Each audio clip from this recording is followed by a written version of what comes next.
So now you've added at least one of your products to the rankings tool, and that's great. Now let's talk about what exactly you're looking at and how to develop strategies to improve your rankings based on the data you see here. So to start, just click on your product so that we can dive into the details. Now just to reiterate, what you're looking at here is where your product ranks in Amazon search results when a customer searches for each of these keywords. So in this example, if someone searches minion stuffed animals, this is telling you that your product is the 8th result listed on the page. And if you want to see this for yourself, just click this icon here and it'll run the search in Amazon for you so that you can see where you stand. We check this ranking for you every 12 hours, and if your ranking changes, then we show you how much with this number here. And we chart how your rankings are changing over time. So this graph shows you the past week, and if you click it, you get a more detailed view that dates back 3 months.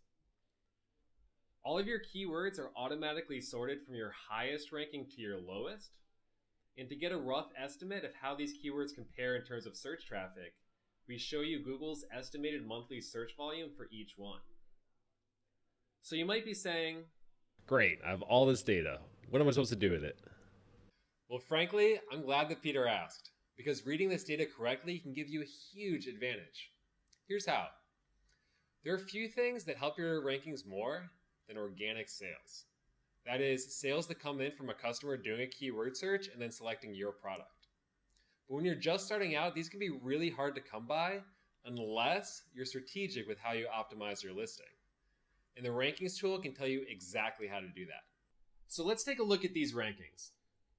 Now for some of these more popular keywords, you may not even rank in the top 300 results, and that's fine. Let's just focus on the keywords that are already on the first page, or at least within range of it. So let's just say less than 100. These are the keywords that you should optimize for, even if they're what we call long tail keywords that just get a modest amount of traffic. Because if you can rank at the top of these results, then you'll start to get organic sales. And then these sales will improve your rankings everywhere. And then once you build some momentum, you can focus on more and more competitive keywords, and then steadily work your way up the ladder until you're up there on those big money searches. So what should you do if you're not ranking under 100 for any keyword? That's no problem. Just keep adding keywords until you find one where you are, or start optimizing for some of those less competitive long tail keywords, and in a few days, you may start to rank for them. How do you optimize your listing for a certain keyword? We'll tackle that when we talk about the on-page analyzer tool. But for now, it's enough to just make a note of the keywords that you want to target. So the other major advantage of the rankings tool is that it's the best place to analyze how your business is progressing day to day. Because when you see this data, you should be asking yourself questions about what you're looking at. Like, are your promotions actually translating to higher rankings?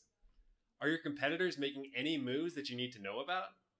Is there anything that needs your immediate attention?